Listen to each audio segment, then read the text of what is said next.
Hello hi everyone. Today మే 2. So నేను ఇంకా daily school అయిపోయింది కదా. ఎప్పుడు మాకు స్కూల్ అయితే 29th అయిపోయింది. ఇంకా నేను 30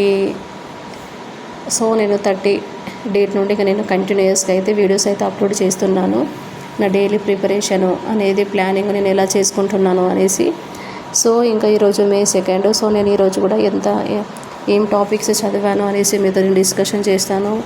యాక్చువల్గా మీతో చెప్పాలంటే ఈరోజు అయితే నాకు అసలు మూడ్ బాగలేదు చదవడానికి. చాలా ఎట్లా అంటే కొంచెం ఫ్యూచర్ ఆలోచిస్తుంటే చాలా బాధ అనిపించింది. ఎందుకంటే మ్యారేజ్ టెన్షన్ ఒకటి, మళ్ళీ ఒకవేళ ఇప్పుడైతే నేను నెక్స్ట్ ఇయర్ జాబ్ మానేయాలనుకుంటున్నాను.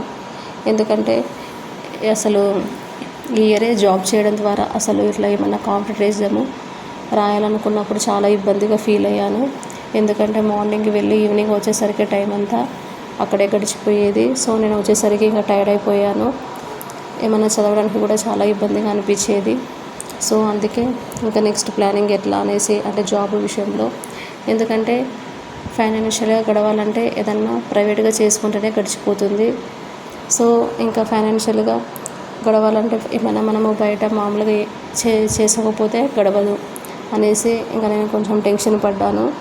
ఎందుకంటే ఇన్ని రోజులైతే నేను ఏదో ఒక చిన్న జాబ్ లాగా అయితే చేసుకున్నాను కాబట్టి కొంచెం ఇప్పటివరకు అయితే కొంచెం హ్యాపీగానే ఉన్నాను. సో ఇప్పుడు మళ్ళీ మనం చదువుకోవాలంటే ఏమైనా నోటిఫికేషన్స్ వచ్చినప్పుడు అప్లై చేయడానికి కానీ ఏమైనా ఏదైనా చిన్న అవసరత ఉంటుంది కదా, అది ఎట్లా మేనేజ్ చేయాలి అనేసి నాకు మళ్ళీ కొంచెము బాధ అనిపించింది. ఇంకా నేను ఇంతకుముందు కూడా కొన్ని ఎగ్జామ్స్ రాశాను, కానీ ఎందులో నాకు గెటిన్ కాలేదు. సో ఇంకా నాకు ఎప్పుడు సక్సెస్ అనేది ఎప్పుడు వస్తుంది అనేసి చాలా బాధ అనిపించింది.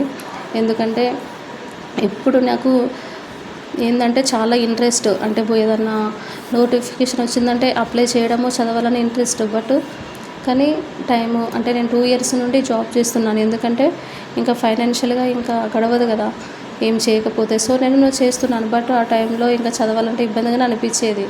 ఎందుకంటే ఇంకా ఎప్పుడు అలానే చదువుకుంటూ ఉంటే కూడా మనము ఇంటి నుండి కూడా సపోర్ట్ ఉండాలి. ఉంటేనే 100% పెట్టుబడి అంటాము కదా, ఉంటేనే మనము ఏదైనా మనం చదవగలుగుతాము.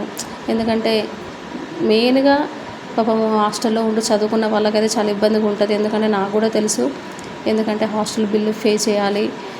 అక్కడ ఇంకా మనకి ఖర్చులకు ఆడపిల్ల అంటే చాలా ఖర్చులు ఉంటాయి. సో అవి ఇంట్లో మన పరిస్థితులను బట్టి అవన్నీ మేనేజ్ చేయాలంటే చాలా కష్టంగా ఉంటుంది. అందుకే నాకైతే ఎప్పుడు జాబు వస్తుందా, కొంచెం మైండ్ ఎప్పుడు రిలీఫ్ ఉంటుందా అనేసి అసలు చాలా బాధపడిపోయాను. మార్నింగ్ నుండి నాకు అసలు చాలా ఏడ్చేశాను కూడా. అసలు చాలా బాగా అనిపించింది. ఎప్పుడు తొందరగా అది ఒక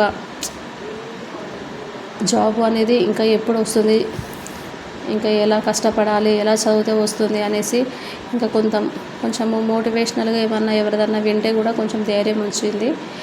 ఎందుకంటే చాలామంది కూడా కష్టపడే వచ్చిళ్ళు పైకి, ఎవరు కూడా కష్టపడేది ఎవరు జాబ్ తెచ్చుకోలేదో అనిపించింది. సో కాబట్టి కొంచెం ఇంకా నేనే ఇక మనం చదవాలి తప్పదు అనేసి నేనైతే టాపిక్ వచ్చేసి చరిత్ర తీసుకున్నాను. ఎందుకంటే అందులో మనకి అసలు యాక్చువల్గా మొదటి ప్రపంచ యుద్ధం, రెండవ ప్రపంచ యుద్ధము, మొదటగా యాక్చువల్గా ఆఫ్రికా వాళ్ళు, ఇంకా ఆసియా వాళ్ళు, ఇంకా వలస విధానం అనేసి ఒక టాపిక్ నుండి చదివాను.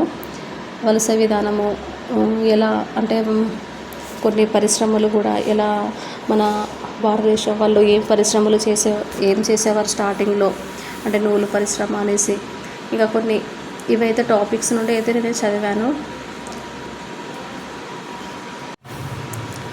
మళ్ళీ చెప్పాలంటే యాక్చువల్గా నేను ఇలా వీడియోస్ అప్లోడ్ చేయడానికి కారణము ఏంటంటే ఏదో నేను చదువుతున్నా మీకు అందరికీ ఇలా చూపెట్టాలి నేను అనేసి కాదు, కానీ అది ఒక డే ప్లానింగ్. నేను ఒక మోటివేషన్ లాగానేసి అయితే నేను చేసుకుంటున్నాను ఫ్రెండ్స్. ఒక మోటివేషన్ లాగానే అంతే.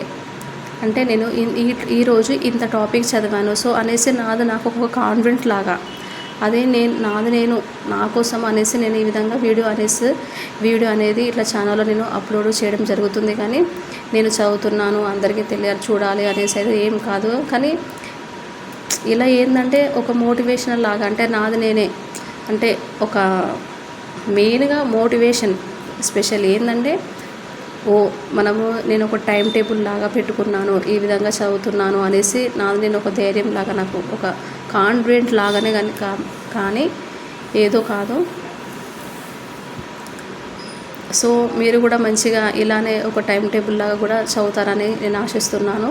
ఎందుకంటే మనము ఒక ప్లానింగ్ పెట్టుకుంటేనే చదవగలుగుతాము. ఒక టైం టేబుల్ పెట్టుకోకుండా చదవడము, ఎందుకంటే మనం టైం టేబుల్ పెట్టుకున్నందుకైనా మనం ఇది చదవాలి అనుకున్నాం కాబట్టి ఖచ్చితంగా మనం ఎన్ని పనులు ఉన్నా చదవగలుగుతాము.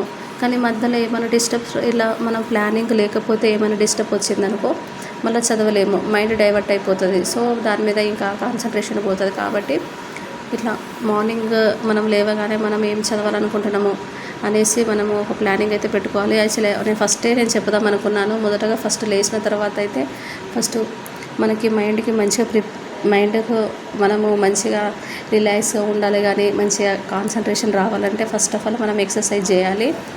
ఇంకా కొంచెము మెడిటేషన్ లాగా, ఎందుకంటే ఎక్సర్సైజ్ చేస్తే మనం డే అంతా కూర్చొని చదవాలి కదా, అంటే బాడీ అనేది మళ్ళీ ఏదో అలసటలాగా అంటే స్ట్రెస్ అవని కాకుండా కొంచెం మన బాడీ అనేది కాన్స్టెంట్గా మనం చదివి మీద, ఎందుకంటే నాకైతే కొంచెం చదువుతున్నప్పుడు కొంచెం బ్యాక్ పెయిన్ లాగా అనిపిస్తుంది.